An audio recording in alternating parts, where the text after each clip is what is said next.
press the bell icon on the YouTube app and never miss an सभी को जय हिंद दोस्तों, आप सभी का हार्दिक स्वागत है जय हिंद रिएक्शंस पे। तो आज हम आपके लिए एक जबरदस्त और एक इंटरेस्टिंग वीडियो लेकर आए हैं जिसमें आप देखेंगे कि हाल ही में असदुद्दीन ओवैसी ने ये इल्जाम लगाया कि भारत में जो बुलडोजर है वो हमेशा मुसलमानों के घर पे चलता है और हिंदुओं के नहीं। तो इसी मुद्दे पे आज हम देखेंगे भारतीय शेरनी और हम सबकी फेवरेट नाजिया इलाही खान जी, जो कि अपने विवाह अंदाज के लिए जानी जाती हैं और सुप्रीम कोर्ट की लॉयर है, उनकी इस बारे में क्या राय है। तो ये वीडियो बहुत इंटरेस्टिंग होगी, इसे अंत तक देखें और चैनल पर नए हैं तो चैनल को सब्सक्राइब कर दें ताकि हम आपके लिए ऐसी लेटेस्ट और इंटरेस्टिंग वीडियोस लाते रहें। जय हिंद, जय भारत। के अंदर जब से मोदी सरकार आई है तो उन्होंने एक नया कानून बना लिया, जहां कहीं दंगा होता है, हिंदू करे मुस्लिम करे, बुलडोजर सिर्फ और सिर्फ मुसलमानों के घर पे चलाए जाते हैं। और अवैसी असदुद्दीन अवैसी ने भी जो है इस पे बहुत कहते हैं ना अग्रेसिव मीडिया को बयान दिया है कि जब एक मुसलमान के घर पे हिंदू हमला करता है, एक इमाम मारा जाता है, तो वो बुलडोजर हिंदू के घर क्यों नहीं चला, वो मुसलमानों के घर क्यों चलता है। तो इसको लेके बहुत ज्यादा कंट्रोवर्सी जो है सोशल मीडिया में देखने में आ रही है, नूह में जो बुलडोजर चला है। आपकी क्या राय, क्योंकि आप भी एक मुस्लिम महिलाएं हैं और आप दोनों कम्युनिटीज का पक्ष बहुत कहते हैं ना क्लियरली और बैलेंस वे में रखती है, तो मैं आपसे पूछना चाहूंगी। इस डिटेल में जाने से पहले मैं आपको दो बातें बताऊंगी जी। एक बात तो मैं बताऊंगी कि इंडोनेशिया के बारे में तो आप जानती होंगी। इंडोनेशिया जी कंट्री है, बहुत बड़ा इस्लामिक देश है जी। हाँ, सबसे बड़ा इस्लामिक देश है। उसकी करेंसी आपने कभी देखी है? जी, भगवान राम का आई थिंक गणेश भगवान जी बने हुए हैं। बिल्कुल, गणेश भगवान जी बने हुए हैं।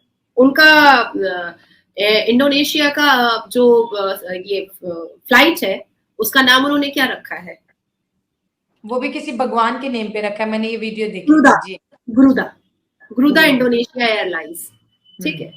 तो इस दुनिया में ऐसी बहुत सारी मुस्लिम कंट्रीज हैं जिनको ये पता है कि हम इस्लाम मानने वाले जरूर हैं, पर हमारे रोल मॉडल जो है वो भगवान राम है, भगवान गणेश है, शिव है। तो ये चीज तो तय है। अब मैं आपको दूसरी बात बताती हूँ, उसके बाद मैं असदुद्दीन ओवैसी के पूरे शिजरे और पूरा बायोडाटा खोलूंगी, ठीक है। अभी मैं आपको बताती हूँ कि हमारे इस्लाम धर्म में क्या बोला जाता है। मुंह में हजाब से मुंह छुपा लो, हाँ, यही बोला जाता है। उसके बाद कहा जाता है अरे बच्चा तो अल्लाह की देन है, बस बच्चे पैदा करते चलो, चाहे औरत मर जाए, चाहे औरत का शरीर बद से बदशक्ल हो जाए, चाहे औरत को किडनी का प्रॉब्लम हो जाए, हार्मोनल प्रॉब्लम हो जाए, पर बच्चा तो अल्लाह की देन है भाई, जितना अल्लाह देगा हम उतना लेंगे। तो मैं क्यों सनातन धर्म की इतनी तारीफ करती हूँ, क्योंकि मैंने उनकी किताबें पढ़ी है, मैंने उनको बहुत अच्छे से समझा है और अपने कंफर्टेबल लैंग्वेज में मैंने पढ़ा है, ठीक है। जो हमारे मुसलमानों ने ना पाकिस्तान के मुसलमान ना हिंदुस्तान के मुसलमानों ने कुरान को बामायने पढ़ा, लेकिन जो सनातनी होते हैं ना वो अपनी किताबों को बहुत महत्वपूर्ण तरीके से, वैल्यूबल तरीके से पढ़ते हैं। तो सनातनी में एक सनातन धर्म में एक बात है कि शेरनी जो है ना एक सुंदर सा शेर बच्चा पैदा करती है और 10 साल खामोश रहती है, और गधी जो है ना वो लाइन से 10 बच्चा पैदा करती है, फिर भी गधा ढेंचू करते रहता है। तो this is the differences between इस्लाम और सनातन,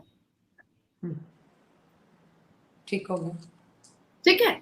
अब मैं आती हूँ कि मुझे असदुद्दीन ओवैसी की तो हर बात पे ना मुझे अजीब सी एक चिड़चिड़ाहट महसूस होती है।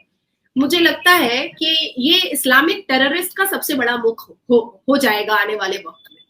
हमने तो यासिन मलिक को अंदर डाला, हमने JKLF को डाला, हमने NIA ने बहुत सारे स्लीपर सेल को अरेस्ट किया, लेकिन जिस तरह से इतनी पढ़ाई करने के बाद असदुद्दीन ओवैसी जी जिस तरह से एक बियॉन्ड द लॉ बात करते हैं, ये उनके मुंह पर शोभा नहीं देता है। जहां पर असदुद्दीन ओवैसी मुसलमानों की हुक्मरानी करने के लिए और मुसलमानों की तारीफ करने के लिए खड़े होते हैं, वो असदुद्दीन ओवैसी नोआखाली राइट्स के बारे में जो अक्टूबर नवंबर में जो 1946 में हुआ था और बेशुमार हिंदुओं को मारा गया था और उनके घर लूटे गए थे और उनकी बहू बेटियों के साथ अश्लीलता की गई थी, उसके बारे में वो बात नहीं करेंगे क्या असदुद्दीन ओवैसी? 1964 कैलकाटा राइट्स में relation against communal riot against Hindu in East Pakistan present Bangladesh, अभी बांग्लादेश हुआ, इसके बारे में वो बात नहीं करेंगे। हिंदुओं को जो दबोचा गया था, हिंदुओं को जो एड़ियों से कुचला गया था, हिंदुओं के मंदिरों पर चढ़ करके जो वो अश्लील हरकतें की गई थी, इसके बारे में कौन बात करेगा? असदुद्दीन अवैसी बात नहीं करेगा। 1980 मुरादाबाद राइट, अगस्त 1980 Moradabad, placement refusal to remove pig from Eidgah. भाई मैं अगर हिंदू के सामने गाय गोश्त खाने की बात कर सकती हूँ, तो हिंदू या क्रिश्चियन पोर्क खाने की बात तो कर सकते हैं ना। अगर वो करते तो कैरेक्टर ढीला, हमने गाय गोश्त खाने की बात की तो हमारा तो रासलीला, ये तो चलेगा नहीं ना, ये तो नहीं चलेगा। अगर आपको किसी के सेंटिमेंट को हर्ट नहीं करना है तो सबसे पहले आपको अपनी जुबान पर काबू रखना पड़ेगा। सबसे पहले आपको अपने चरित्र, अपने आप पर काबू रखना पड़ेगा और ये दिखाना पड़ेगा कि हम सामने वाले के धर्म और उसकी चीजों को हम रिस्पेक्ट कर रहे हैं, तो सामने वाला मजबूर हो जाता है कि हम भी सामने वाले के धर्म और उसकी चीजों को रिस्पेक्ट करेंगे। ठीक है। 1986 Jammu and Kashmir right, including 1986 जहां पर बहुत सारे टेम्पल को तोड़े गए, जहां पर हिंदू पंडित बेटियों को किडनैप करके उनका धर्म परिवर्तन कराया गया है निकाह मुत्ता के नाम पर, जहां पर उनसे एक घंटे बलात्कार किया गया और फिर तलाक दे करके कोर्ट में खड़े होकर के ये कहा गया कि हमने तो इस्लामिक तरीके से इसके साथ जिस्मानी और शारीरिक संबंध बनाए थे। इसके बारे में असदुद्दीन अवैसी बात नहीं करेंगे। उसके बाद फिर मैं आपको कहूंगी 1989 बॉम्बे महाराष्ट्र, याकूब मेमन जो हमारे गली में मतलब एक टेररिस्ट पल रहा था और हजारों लोगों की जान उसने ले डाली, उम्र कैद हुआ और उसके बाद जब उसको फांसी की सजा हुई तो उसकी नमाज में महाराष्ट्र के लाखों मुसलमान उसकी नमाज में जाकर के खड़े हो गए। क्यों? टेररिस्ट की नमाज में आप जाकर खड़े हो जाएंगे। तब असदुद्दीन अवैसी के मुंह से कोई भी बात नहीं निकली, एक भी वर्ड नहीं निकला कि हिंदुस्तान और संविधान के मानने वाले मुसलमान कभी भी टेररिस्ट के पास नहीं जा सकते। मामूली सी बात मैं आपको शैला बोल देती हूँ कि आज आपके घर में कोई बाहर का व्यक्ति अगर आपके घर के किसी फर्द को थप्पड़ भी मार देगा ना, तो आप उसके मुंह पे थूक दीजिएगा और कहेंगे और आप कहिएगा कि मुझे इससे नहीं मिलना है। तो याकूब मेमन ने महाराष्ट्र में इतनी बड़ी बॉम्ब ब्लास्टिंग में उसका हाथ था, कहीं ना कहीं दाऊद इब्राहिम और कहीं ना कहीं लश्कर तैयबा से उसका सपोर्ट था और उसके ईद की नमाज में लाखों लोगों ने धक्का मुक्का करके उसके जनाजे को छुआ और ईद की नमाज पढ़ी। तब असदुद्दीन अवैसी बड़े खामोश थे, खामोश, शत्रुघ्न सिन्हा की तरह। 1989 भागलपुर वायलेंस, जहां पर रिलीजियस प्रोसेशन निकाला गया था और 1000 से ज्यादा हिंदुओं को मारा गया था भागलपुर में। इसके बारे में बात नहीं करेंगे असदुद्दीन अवैसी। 1990 जहां पर उत्तर प्रदेश वायलेंस, जहां पर पेट्रोल बॉम्ब और जो घरों में जो बॉम्ब बनाया जाता है, पेट्रोल से जो बॉम्ब बनाया जाता है जिससे वो अगर बदन पे लग जाए तो चीथड़े उड़ जाते हैं बदन के, उन बॉम्ब से मतलब मारा गया था हिंदुओं को दुर्गा पूजा के वक्त में और तकरीबन 100 से ज्यादा लोग उसी वक्त उसी मोमेंट पर। इसके बारे में असदुद्दीन अवैसी बात नहीं करेंगे। 1990 राजस्थान वायलेंस, जयपुर उदयपुर और जयपुर, जहां पर हिंदू राम ज्योति प्रोसेशन निकाला जा रहा था और जयपुर उदयपुर के मुसलमानों ने उन पर आक्रमण किया और तकरीबन 50 आदमी उसी वक्त मर गए थे और बाद में कई इंजोर्ड हुए थे और बाद में कई लोगों के मरने की और भी खबर आई थी। 1990 गोंडा राइट्स, जहां पर आई थिंक हजारों लोगों की जान गई थी और पूजा प्रोसेशन निकल रहा था हिंदुओं का और मुसलमानों ने उन पर आक्रमण किया था और मुसलमानों ने उनके ऊपर गोलियां और बम चलाई थी, लाठी और तलवार चलाया था। कई मुसलमानों ने तो तलवार से कान काटे थे महिलाओं के। तो ये तो बहुत जुर्म होता है। तो उसके बारे में असदुद्दीन अवैसी बात नहीं करेंगे।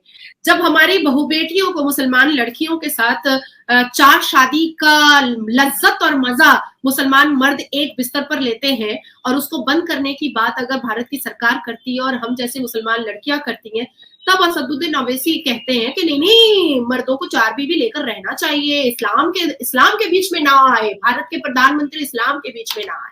हाँ, तो बुलडोजर को भी लेके आ गए ना, कहते बुलडोजर मुसलमान के घर के बाहर क्यों आता है, मैं आपकी बात पे आ रही हूँ। असदुद्दीन अवैसी इतने मुझे लगता है कि उन्होंने कुरान को ज्यादा ही अच्छे से पढ़ लिया है, बहुत ज्यादा अच्छे से पढ़ लिया है।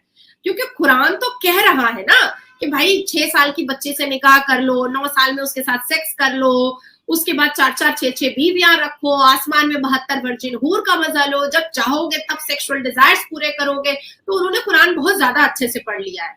अभी मैं कहना चाहती हूँ कि जो हमारी जो बहनों को 3 तलाक मुंह पे चिपका करके जो मुसलमान लड़के बेघर कर देते हैं, बेइज्जत कर देते हैं, जलील कर देते हैं, बाप की मौजूदगी में, बाप के हयात में वो बच्चे माँ के साथ ऑर्फन और यतीम की जिंदगी जीते हैं, उसके बारे में, उन मर्दों के खिलाफ के बारे में कुछ नहीं कहेंगे असदुद्दीन ओवैसी? नहीं कहेंगे। निकाह मुत्ता के नाम पर 1 घंटे और 4 घंटे के लिए जो सेक्सुअल डिजायर्स निकालते हैं मर्द शादीशुदा हो सकता है निकाह मुत्ता में, लेकिन औरत सिंगल होनी चाहिए। तो ये जो ठरकपना निकालते हैं मुसलमान मर्द इस्लामिक और शरिया के हिसाब से, इसके बारे में मुसलमान मर्दों के अगेंस्ट में कुछ नहीं कहेंगे असदुद्दीन ओवैसी। असदुद्दीन ओवैसी ने नो वायलेंस पर सिर्फ इतनी सी बात कही कि बुलडोजर चलाया जा रहा है। अवैध निर्माणों पर बुलडोजर नहीं चलेगा तो क्या चलेगा? जिस अवैध निर्माणों पर इलीगल कंस्ट्रक्शन पर जो बिल्डिंगें बनी है उस पर बुलडोजर ही तो चलेगा, तो और चलेगा क्या? शैला, आपको याद होगा कि ज्ञानवापी पर मैंने आपसे बात किया था, आप ठीक है, तो मैंने आपको पूरे कानूनी बातें बताई थी कि हमारे यहाँ अगर हिंदुओं को ये लगता है कि ये स्थान मेरा है, ये पवित्र जगह मेरी है, तो वो कभी भी वहां पर जाकर के किसी भी तरीके की क्रिमिनल एक्टिविटीज नहीं करते हैं। वो कानून का सहारा लेते हैं और कानून की अनुमति के हिसाब से वो सारे स्टेप्स उठाते हैं। इस हिंदुस्तान में मोर देन 82% हिंदू है, सनातनी है।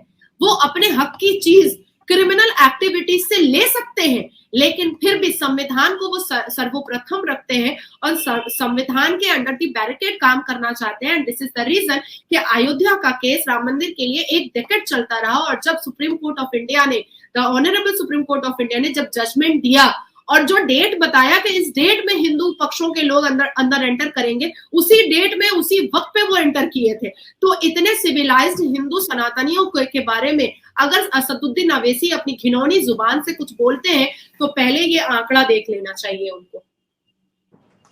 सही बात, ये आंकड़ा उनको देख लेना चाहिए जो बहुत जरूरी है उनके लिए। तो दोस्तों, आशा करता हूँ कि वीडियो को आपने अंत तक देखा होगा और ये पूरा डिस्कशन आपको बहुत पसंद आया होगा। और हमेशा की तरह नाजिया खान जी ने अपने बेबाक अंदाज से इस पूरे इंटरव्यू को दमदार बना दिया और हमेशा ही वो फैक्ट्स के ऊपर बात करती हैं। और इसमें मैं एक बात ऐड करना चाहूँगा कि पता नहीं क्यों हम ओवैसी जैसे लोगों को इतनी इंपॉर्टेंस देते हैं। पहले तो हम उनका इतिहास जानते हैं कि उनके बाप दादा ने भारत के साथ क्या किया, और उसके बाद अगर हम बात करें तो ओवैसी जैसे लोगों को, जिनके पास सिर्फ 2 सीट्स हैं, उनको हम इतनी इंपॉर्टेंस या मीडिया उनको इतनी हाइप क्यों देता है। तो ये फैसला मैं आप पे छोड़ता हूँ। आपके इस पूरे डिस्कशन के बारे में और वीडियो के बारे में क्या विचार है, आप अपने विचार हमें कमेंट सेक्शन में लिखकर जरूर बताएं। हमें आपके कमेंट्स का इंतजार रहेगा। और वीडियो पसंद आई है तो इसे लाइक और शेयर जरूर कर दें, और एक बार फिर चैनल पर नए हैं तो चैनल को सब्सक्राइब कर दें। जय हिंद, जय भारत।